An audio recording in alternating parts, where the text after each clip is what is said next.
பாட்டாளி மக்கள் கட்சி மிக முக்கியமான ஒரு கட்சி. எப்பொழுதும் பாரத பிரதமர் ஐயா நரேந்திர மோடி அவர்கள் மீது பெரும் மதிப்பு வைத்திருக்கக்கூடிய கட்சி. மோடி ஐயா அவர்கள் டாக்டர் ஐயாவின் மீது பெரிய மதிப்பு வச்சிருக்காங்க. அது உங்களுக்கு தெரியும். உங்களுக்கு தெரியவதுக்கு சின்ன கூட சொல்றேன். டாக்டர் ஐயா அதற்கு முன்பு வாஜ்பேயியா இருந்த பொழுது பாராளுமன்றத்தில் டாக்டர் ஐயாவை பார்க்க வாஜ்பேயி ஐயா விரும்புகிறாங்க. அப்போ டாக்டர் ஐயா சொல்கிறாங்க, நான் பார்லிமெண்ட்டுக்குள்ளே வரமாட்டேனுங்க, நான் சட்டமன்றத்துக்குள்ளே வரமாட்டேன்னு ஒரு சபதம் எடுத்திருக்கேன். அப்போ வாஜ்பேயி ஐயா பார்லிமெண்ட்லேருந்து அவங்க வீட்டுக்கு வந்து ராமதாஸ் ஐயா வீட்டில் கூப்பிட்டு பார்க்குறாங்க. அந்த அளவுக்கு நட்பு இருக்குங்கண்ணா பெரியவங்களுக்கெல்லாம். அதனால் நிச்சயமாக ஏதோ டிவியில் சொல்கிறாங்க அப்படி சொல்கிறாங்கன்னு பார்க்காதீங்க. பாட்டாளி மக்கள் கட்சி மிக முக்கியமான ஒரு கட்சி, பெருமை வாய்ந்த ஒரு கட்சி, எல்லாம் நல்லதாக நடக்கும். ஆனால் தமிழகத்தில் வந்து கனிம வள கொலை வந்து நாளுக்கு நாள் அதிகரிச்சுட்டே இருக்குது. தமிழக அரசு தடுக்காமல் இருக்காங்க. இதை எப்படி பார்க்குறீங்க? அவங்க தான் அதில் இன்வால்வ் ஆயிருக்காங்களா? நான் திமுக காரன் தான் இன்வால்வ்டே.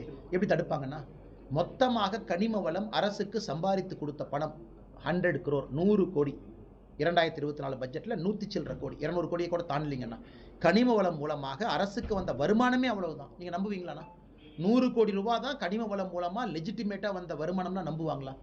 அதனால் இதெல்லாம் போய் கனிம வள கொள்ளையில் திராவிட முன்னேற்ற கழகத்தினுடைய தலைவர்கள் தொண்டர்கள் தான் இன்வால்வ் பண்ணியிருக்காங்க. நாமக்கல்ல ராஜேஷ் ஒரு எம்பி இருக்காரு, என்ன சொல்றாரு? யாரோ ஒருத்தர் தடுத்தாங்களாமா, கூப்பிட்டு சொல்லுங்க. கரூரில் ஒரு அமைச்சர் இருக்காரு, நாங்கள் ஆட்சிக்கு 10 மணிக்கு வருவாங்களாமா, 10:10க்கு மாட்டு வண்டி விட்டு எல்லாத்தையும் அள்ளிட்டுவான்னு சொல்லுவாங்களாம். இப்படி தான் அவங்க நடத்துறாங்க.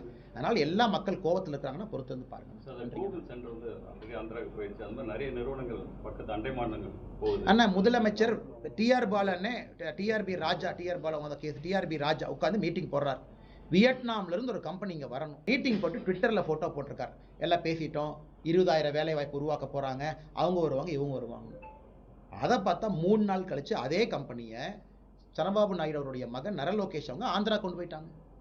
நாங்கள் அதுக்கு ட்வீட் போட்டோம். ஏங்க நீங்கள் கம்பெனியை கூப்பிட்டு மீட்டிங் போட்டீங்க, மீட்டிங்கில் டிஆர்பி ராஜா நீங்களே உட்காந்துருக்கீங்க, நீங்களே ட்விட்டரில் ஃபோட்டோ போடுறீங்க, அப்பா ஜெயிச்சிட்டோம் 20,000 வேலை வந்துருச்சு.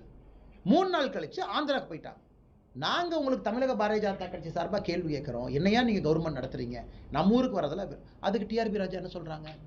அந்த ஆட்சியின் மீது பாரதிய ஜனதா கட்சிக்கு வைத்திருச்சலாமா எங்களுக்கு. அதனால் அவங்க செய்யக்கூடிய நல்ல வேலையை முறியடிப்பதற்காக நாங்கள் பொய் சொல்கிறோமா?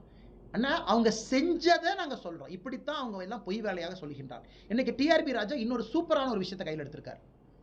நமக்கு எந்த கம்பெனி வருதுன்னு முக்கியம் இல்லை, நமக்கு எப்படிப்பட்ட கம்பெனி வேணும்னு நாங்கள் ஸ்ட்ராட்டஜிக்காக அந்த கம்பெனியை மட்டும் கூப்பிட்றாங்களாமா. இப்போ பத்திரிகை நண்பர்கள் நீங்கள் கேட்பீங்க, அண்ணா ஆந்திராக்கு 10 போயிடுச்சு, தமிழ்நாடு 2 தான் வந்திருக்குன்னா, தம்பி நம்ம கேட்டதே 2 தான் அப்படிங்கிறார். இது வடிவேலு காமெடி மாதிரி இல்லைங்கண்ணா. கூகுள் அங்கே போகுது, டேட்டா சென்டர் அங்கே போகுது, பெரிய பெரிய நிறுவனம் அங்கே போகுது.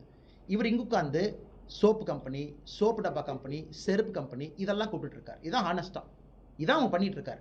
என்னையா அந்த கம்பெனி வர மாட்டேங்குதுன்னா, நமக்கு அந்த கம்பெனிலாம் வேண்டாம், நமக்கு இந்த கம்பெனி தான் வேணுங்கிறார். இது அந்த வாழைப்பழ ஜோக்கு மாதிரி, ஒன்று போச்சு அந்த மாதிரி.